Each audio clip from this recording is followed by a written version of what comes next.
یہ تو ممکن نہیں ہم مدینے چھوڑ دیں، یہ تو ممکن نہیں ہم مدینے چھوڑ دیں۔ ایک شخص تھا کہتا ہے کہ میں آج سے تقریباً کوئی 40-45 سال پہلے کہ جب یہ لوگ حج پہ جاتے تھے تو گاڑیوں پہ جاتے تھے، ہم قافلہ کر کے بائی روڈ حج پہ جاتے تھے، تو ایران، عراق، اردن اسی طرح ہوتے ہوتے پہنچتے تھے سعودی عرب۔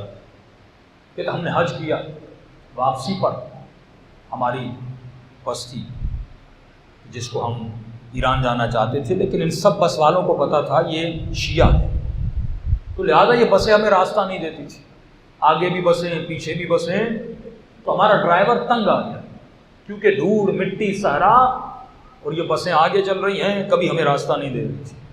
چلتے چلتے اس ڈرائیور نے اپنی بس کو صحرا میں اتارا، کہا کہ اب یہاں سے کچے سے جاتا ہوں، آگے جا کر روڈ پہ چڑھ جاؤں گا، ان کے آگے آ جاؤں گا، لہٰذا اس مصیبت سے چھٹکارا مل جائے گا۔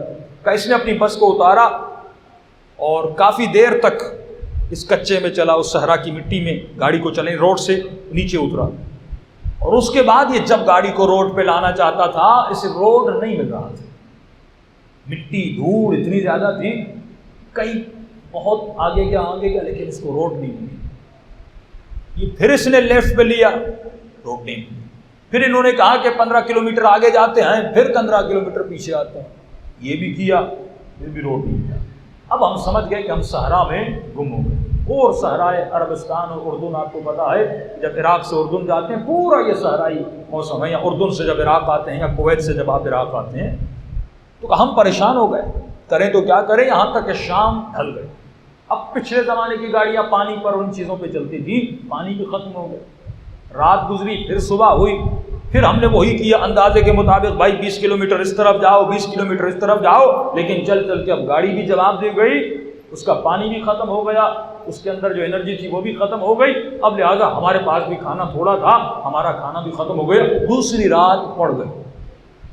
اب یہ شام ہونے کو ہے، کہا کہ اب سب رو رہے ہیں، اے خدا اس طرح موت آئے گی کہ ہم صحرا میں مر جائیں گے، نہ کسی کو ہمارا جسم ملے گا، کون غسل دے گا، کون کفن دے گا، یعنی ہمارے جسموں کو صحرا کے حیوانات کھا لیں گے، کیا ہوگا؟ اتنے میں کیونکہ شیعہ تھے، امام زمانہ پر عقیدہ اور بلیو تھا کہ انہوں نے نماز پڑھنا شروع کی، استغاثہ کیا اپنے آقا امام زمانہ سے، اور انہوں نے منت مانی کہ اے خدا اگر ہماری مدد ہو گئی، جس کے پاس اس پورے قافلے میں جتنا پیسہ ہے وہ نجف جا کے نظر کر دے گا، وہ اللہ کی راہ میں خرچ کر دے گا۔ کافی رو ہی رہے تھے تو قافلے سالار جو تھے وہ کہتے ہیں کہ میری اچانک ایک کیفیت مجھ پہ طاری ہوئی اور مجھے بہت رونا آ رہا تھا، اتنے میں نے پتھر تھا اس کے پیچھے گیا اور وہاں پہ میں نے دھاڑے مار مار کر رونا شروع کیا، جس طرح کسی کا دل ٹوٹ جائے اور انسان ضبط نہیں کر پاتا، یہ میری کیفیت طاری تھی، اور میں نے امام کو بلانا شروع کیا، مولا ان کی ذمہ داری مجھ پر ہے، میں ان کا قافلہ لایا ہوں، کیا ہوگا اگر یہ لوگ یہاں پہ مر گئے؟ اسی سوچ میں تھا کہ اچانک دور سے ایک گھوڑے سوار عرب آ رہا تھا، اس نے کہا شیخ گھبراتا کیوں ہے، میں تجھے راستہ بتا دیتا ہوں۔ کہ وہ میرے قریب آیا عرب، اور اس نے کہا کہ شیخ رو کیوں رہا ہے؟ کہ راستہ گم ہو گیا ہے، کہ اب اس راستے سے جاؤ، آدھے گھنٹے کے بعد تم اردن کے روڈ پر اور اردن کے بارڈر پر پہنچ جاؤ۔ اس لیے لوگوں کو آپ کو خوشخبری ہے، یہ عرب آیا ہے اور اس نے کہا کہ یہ راستہ آدھے گھنٹے لے کر جاؤ اور تمہیں بارڈر مل جائے گا۔ تو لوگوں نے کہا نہیں، ہمیں اب ڈرائیور پہ بھروسہ نہیں ہے، اگر آپ کو زحمت نہ ہو اس عرب کو کہیے ہمارے ساتھ چلے اور ہمیں راستہ دکھلائے۔ اس نے کہا بھائی میں کہہ رہا ہوں شیخ اس راستے سے جاؤ، مل جائے گا، ہم کہہ رہے ہیں۔ لوگوں نے کہا نہیں یہ شاید نہ مانے، آپ اس کو پیسے دو۔ سب نے رومال نکالا، تھوڑے تھوڑے پیسے جمع کیے، اور اس نے کہا کہ اے عرب یہ پیسے لے لو، ہمیں راستہ بتلا۔ اس نے کہا مجھے پیسوں کی ضرورت نہیں ہے، میں بتا رہا ہوں بھائی یہی راستہ ہے، جاؤ تمہیں مل جائے گا۔ یہ کہ ایرانی صاحب کہتے ہیں کہ میرے جیب میں قرآن تھی، میں نے قرآن نکالا، میں نے کہا علیک بالقرآن، آپ کو قرآن کا واسطہ ہے، آپ ہمارے ساتھ تھے۔ کہ فوراً اس عرب نے کہا کہ شیخ لا تحلف بالقرآن، چھوٹی چھوٹی باتوں کے لیے قرآن کی قسمیں نہ کھایا کرو، یہ قرآن بہت عظیم چیز ہے، اتنی آسانی سے تو قسم کھا لیتا ہے، قسم نہ کھایا کر، لیکن کیوں کہ تو نے ہمیں قرآن کی قسم دی ہے اور ہم قرآن کا احترام کرتے ہیں، تمہارے ساتھ چلنے کو تیار ہیں۔ سب کو کہا بیٹھ جاؤ گاڑی پر، کہ ہم گاڑی پہ بیٹھے، ڈرائیور نے گاڑی کو اسٹارٹ کیا، گاڑی چلنے لگی۔ اب یہ بھول گئے کہ اس گاڑی میں پانی نہیں تھا، اس گاڑی میں کوئی فیول نہیں تھا، یہ گاڑی چلی تو کیسے چلی، چلنے لگی اور سفر طے کرنے لگے۔ اچانک نماز کا وقت ہوا، اس نے کہا کہ شیخ گاڑی کو روک، وقت نماز ہے۔ ہم نے کہا ہمارا پانی ختم ہو گیا، کب وہ نیچے نکلے، ایک صحرائی پتھر تھا، اس کے پیچھے گئے، پتہ نہیں انہوں نے کیا کیا کہ شیخ اس پتھر کے پیچھے جاؤ، وہاں پہ پانی موجود ہے، تم سب لوگ وضو کرو اور اپنے برتنوں کو بھی پانی سے بھر دو تاکہ سفر میں تمہارے لیے آسانی ہو۔ کہ ہمیں سمجھ نہیں آ رہا اس صحرا میں پانی کہاں سے آیا، ہم سب گئے، ہم نے وضو کیا، پینے کے لیے پانی بھرا، اتنا گوارا پانی تھا، نماز پڑھی اور اسی کے پیچھے ہم نے نماز پڑھی اور اس کے بعد ہم پھر گاڑی میں بیٹھے، پھر گاڑی چلنے لگی۔ اب ہم نے گفتگو کرنا شروع کر دی، میں نے کہا کہ شیخ مجھے بھوک لگی ہے، آپ کھانا نہیں کھائیں گے؟ اس عرب نے کہا کہ میں روزے سے ہوں، لہٰذا جب وقت ہوگا تو میں اپنے وقت پہ کھانا کھا لوں گا۔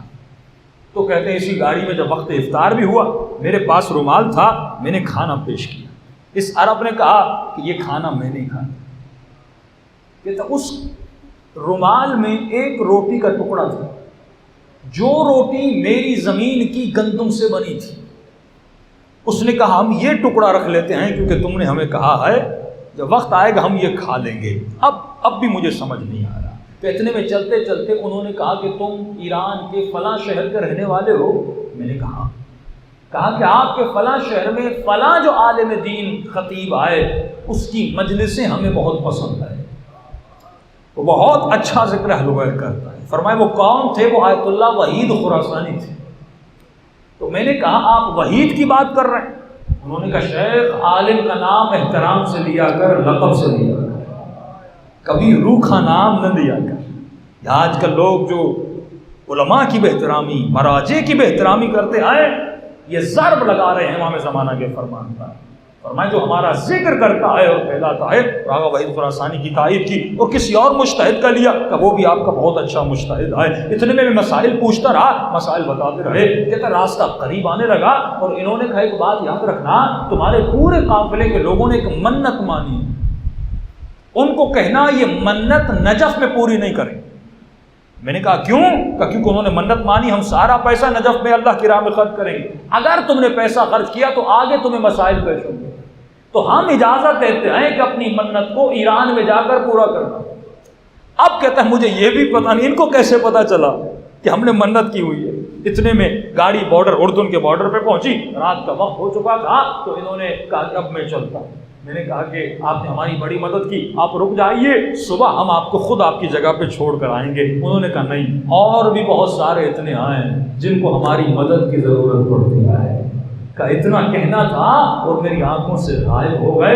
اب میرے ذہن میں بات آئی، ارے اسے کیسے پتا چلا ہم نے منت مانی تھی؟ ارے اس گاڑی میں تو فیول نہیں تھا، وضو کے لیے اس نے چشمے کا پانی کیسے جاری کیا؟ پھر مجھے پتا چلا اس نے وہ روٹی نہیں کھائی تھی، صرف وہ روٹی کھائی تھی جو میری زمین کی گندم سے بنی تھی۔ یعنی یہ وقت کے امام آئے اپنے اشاروں سے بتاتے ہیں کہ شیعہ کا اخلاق کیا ہوتا ہے، شیعہ کا کردار کیا ہوتا ہے۔ اگر تو خلوص دل سے اپنے مولا کا آواز دے، مولا یقیناً انسان کی مدد کو آ جاتے ہیں۔ سب بات پڑھے محمد